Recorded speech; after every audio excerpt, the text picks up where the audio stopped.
Hey, dance teachers, dancers, and lovers of all things dance. Miss Shauna here today to clear up a little myth versus fact about whether dance teachers favor the best dancer in class.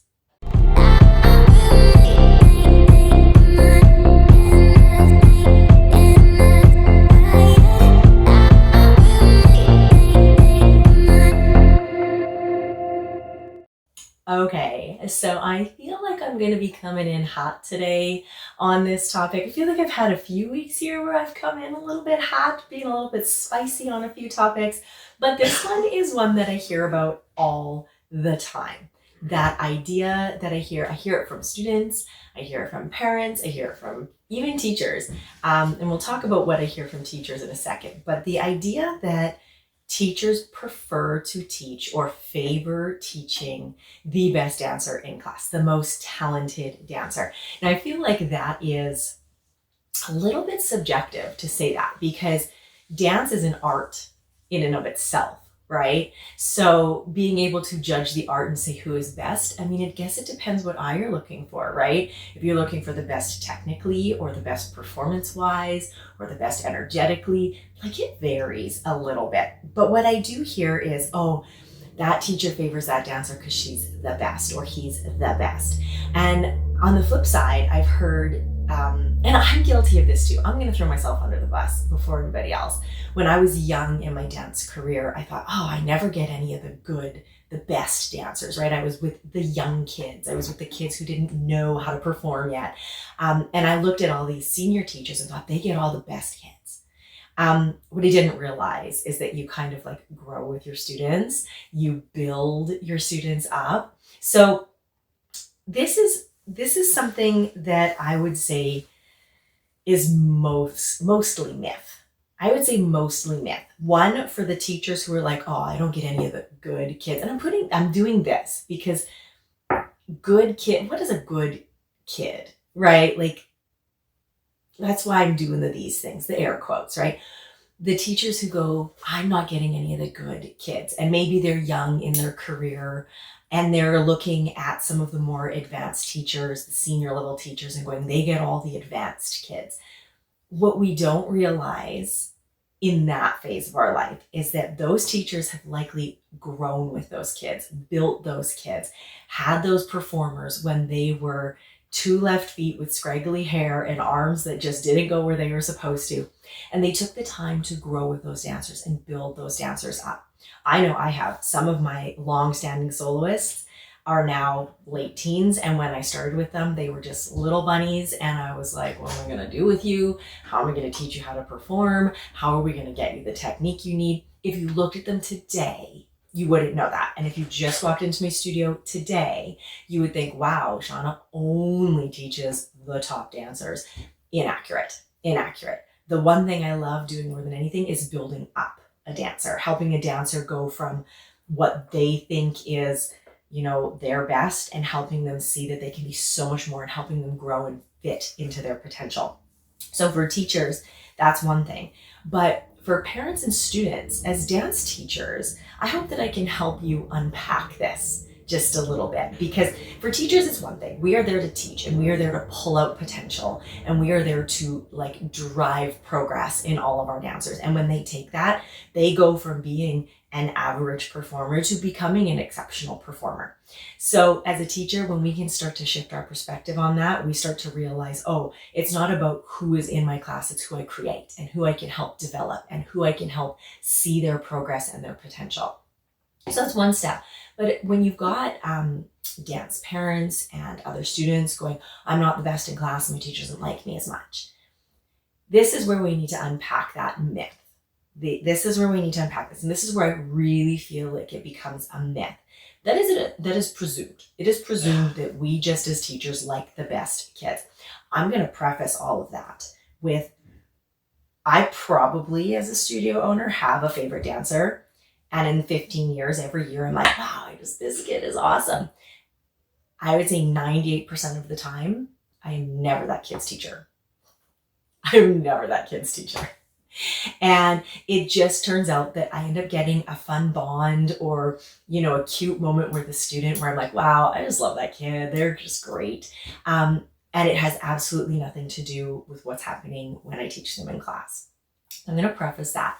But then why is there that myth? Why is it that idea that teachers favor or give favoritism or only want to teach the best dancers in class?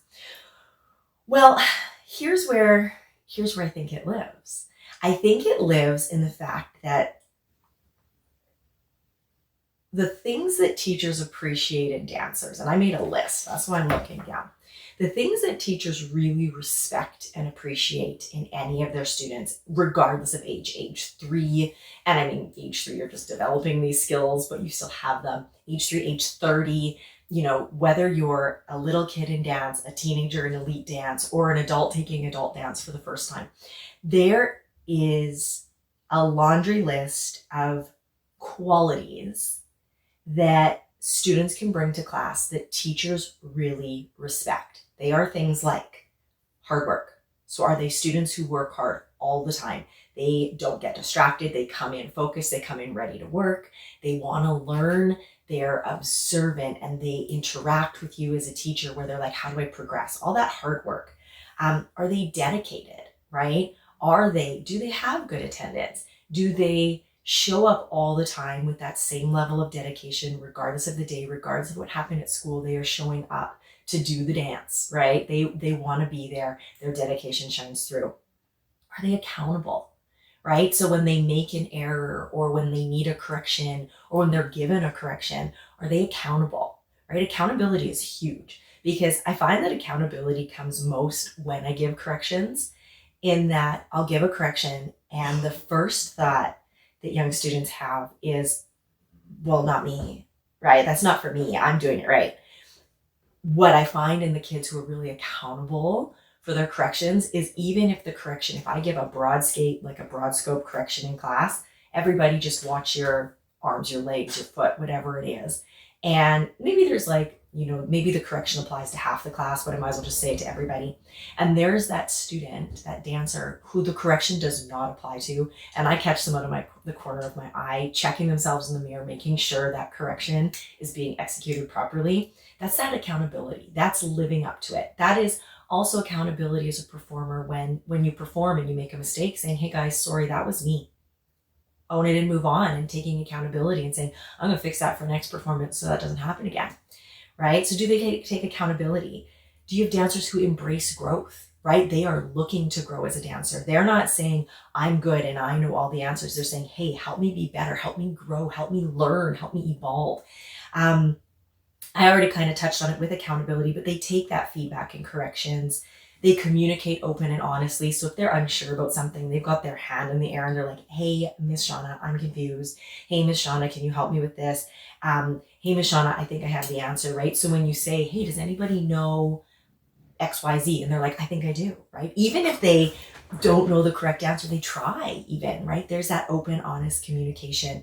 They ask those questions when they're not sure. And they always are striving in all of that for the progress. Also, are they team players, right? Are they there to encourage the rest of the dancers in the program? Are they cheering on their friend when they finally got a move? Are they backstage with their bestie when they're about to go on stage to do their first solo and they're there to give them that hug? Are they team players? These are all things that as a dance teacher, I think I speak for broad scope dance teachers across the world. When we have students in our class that bring this, I don't care if their turnout isn't perfect because I can help you better your turnout. I can help you improve your spotting. I can help you jump higher. I can help you place your arms better. I can help you perform sassier, right? But these things are all, this list that I just said, those are all intrinsic values, intrinsic traits that a dancer can bring with them that I don't have to teach them. They just come with, right? When they have that, I automatically have a slightly higher respect.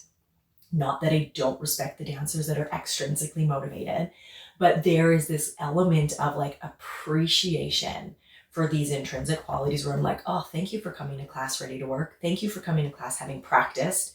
Thank you even, my best one, my favorite one is when, you get back from like holiday break or whatever, and you go, okay, who practiced the dance over the break? And they're all like, I did. And they're lying, they didn't. practice it once. And you've got that one kid who's like, you know what, I didn't. And I'm like, thank you. Thank you for being honest. I appreciate your honesty. Would you like us to review it before we put the music on? And they're like, yeah. And then all the other kids are like, whew. But I actually appreciate the accountability of that dancer who's like, yeah, I totally did it. We had so much family stuff and then I was tired. And then I just did it. And it's like, great, cool. Thank you for being honest, right? All of those traits I have such massive respect for. And I have a huge appreciation for, because it makes my job a lot easier. Makes my job a lot easier. Also, and here's where I think all of this ties in to teachers favor the best dancers or want to teach the best dancers. When you show up and apply that whole list of things that I said, you will see progress as a dancer and a performer.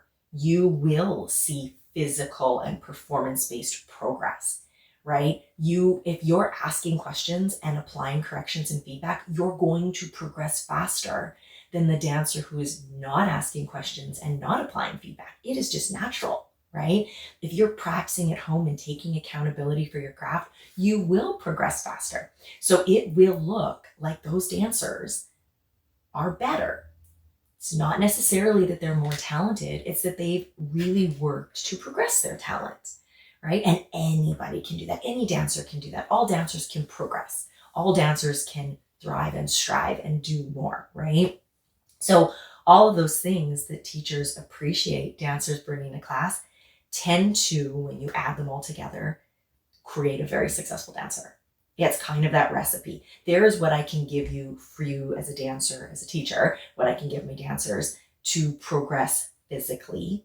But when they have a mindset and these qualities that they can bring, when they have an attitude that is teachable, when they apply all of it and combine it all together, this is going to make a dancer excel. And it is a result of all of that coming together that makes a dancer look fabulous, talented, like the best. Are they always the best? I'll give you a quick little tidbit of a dancer that everybody thought was the best dancer. This was like over a decade ago. So it's a long time ago. A dancer who was naturally turned in, her hips naturally turned in. But when she danced, she learned how to turn out properly. She had beautiful technique. But if you just watched her walk down the hallway, she immediately went back to a slightly turned in walk. But when she went on stage, she applied her technique. It was like the switch. She knew how to flick it. She practiced for that.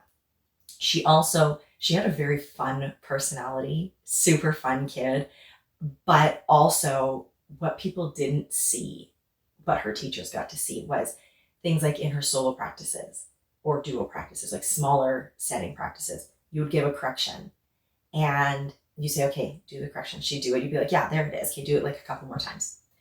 Do it a couple more times. You'd be like, okay, good. Great, let's move on. And she'd be like, you know what? I want to do it a few more times just to make sure I've really got it. So there I am as a teacher going, no, you've got it. I see you've got it. And she's like, you know what? I'm going to do it just a few more times to really nail it in. Her peers and the other parents didn't see the extra work that was put in. All of that extra drive and that extra dedication, that desire for growth, the desire to nail it in, to really hone her craft. That wasn't always seen. Only what was seen was the final end result where she just looked fabulous, right? So as teachers, we see those things. I see those things I have dancers who make their parents send me videos of them practicing at home. I'm like, I believe you. I know if you've practiced at home. Let me tell you, teachers, you know who's practicing at home. Let's not even pretend like we can't see the difference in the dancers who practice at home even just once versus the dancers who didn't touch it from week to week. They learn something, they never practice it, they come back the next week and you're like, ooh, I know you didn't practice. Versus the ones where it's like, I don't need to ask you that you practiced. I can see you practice. I can tell it's there. You practiced it, right?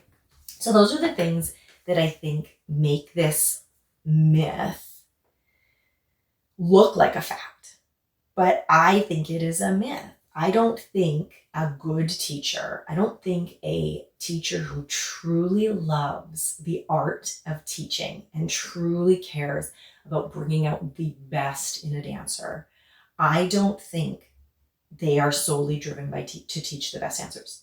I think they are driven to create as many amazing dancers as they can in their career, right? It just looks like they like those good dancers because a lot of times the good dancers visually, when I say good, like I just want every dancer to know I'm not saying there's any bad dancers. Let's just preface that. Like, I mean, if you haven't figured that out yet, I love all my dancers. But it looks like the best. I'm gonna have. Can we just do this? Like, I gotta put like air quotes in this video somewhere. Just be like constantly. But it looks like the best are favored because compliments or praise is given to those intrinsic qualities that they're bringing. It's nothing to do with the physical execution. I mean, obviously, sometimes it's gonna be like, yes, you got your skill, but a lot of the appreciation is given to the mindset of growth and development and hard work and what you bring to class.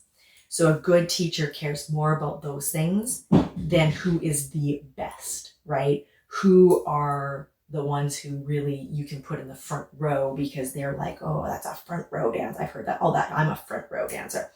I'm not just looking for a front row dancer. I'm looking to bring out the best in every dancer. And if they come with those amazing qualities, I can do that.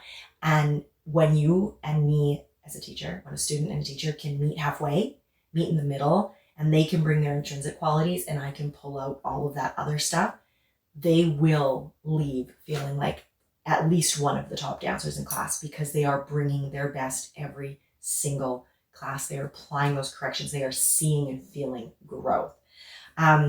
So tell me what you think. I'm always curious. Do you feel like you have teachers who favor the best dancer? Do you think you could? This is always a fun one. I always like to run this by my students going like, who do you think my favorite dancer is? And they never guess because like sometimes it's like a 2-year-old in the parent and taught class and they don't even know who this kid is, right? But it's like, who do you think my favorite dancer is? P.S. They're not in any of my classes that I teach. I love all of the dancers in the classes that I teach. But sometimes my favorite dancer is in a satellite program that I teach offsite.